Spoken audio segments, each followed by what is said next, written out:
When political rhetoric turns to ashen flames, we have to pay attention. And this week, a series of suspected arson attacks targeted not just property but principle. And the properties in question are linked to the Prime Minister. And the threat, however, is broader to democratic life, as he pointed out in PMQs today, to public safety, to political integrity. And as Starmer said in Parliament, this was an attack on us all, on democracy, on the values we stand for. And he's right, because we should be specific. First, a Toyota, once owned by Starmer, was set alight near his former family home in Tufnell Park on Thursday.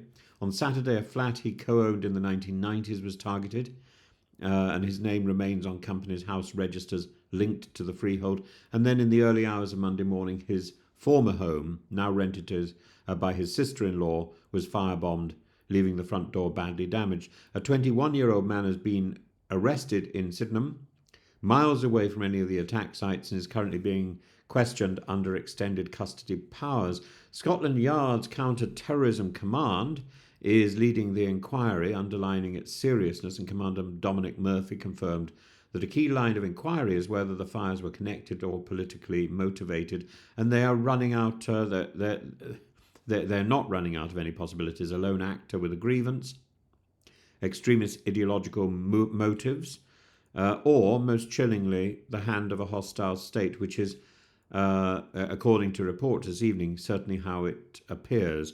The third possibility, that possibility of a foreign state, reflects growing concerns within security circles, and recent intelligence assessments show a rise in hybrid threats, including arson, surveillance, and cyber attacks from regimes such as Russia and Iran.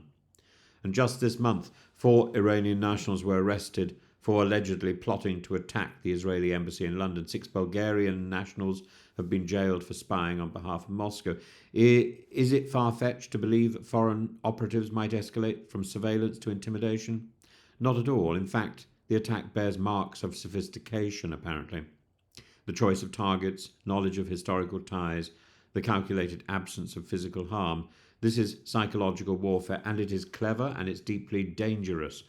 Sakir's response has been measured. He continues with his duties, but let's not underplay the significance. Political violence, or even the threat of violence, corrodes the very basis of liberal democracy. We cannot govern under fear.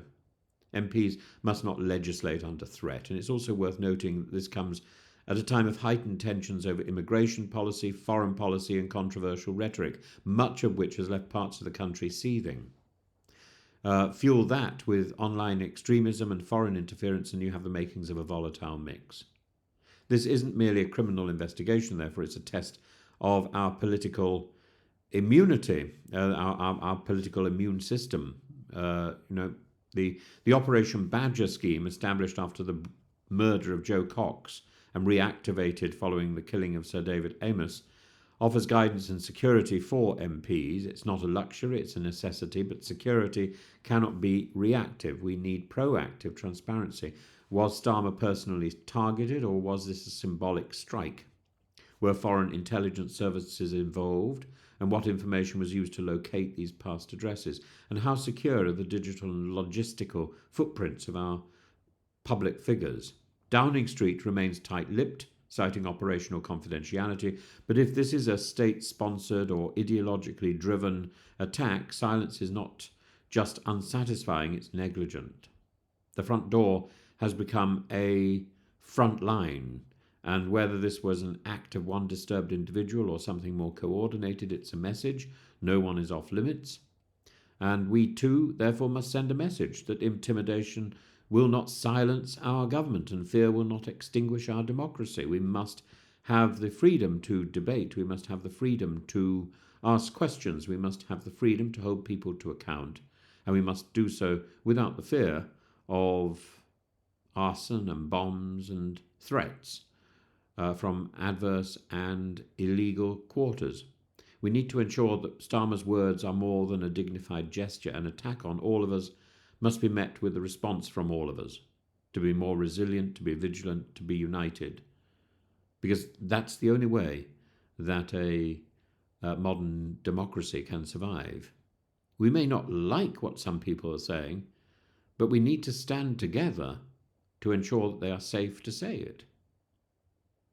And that's anyone within the political orbit.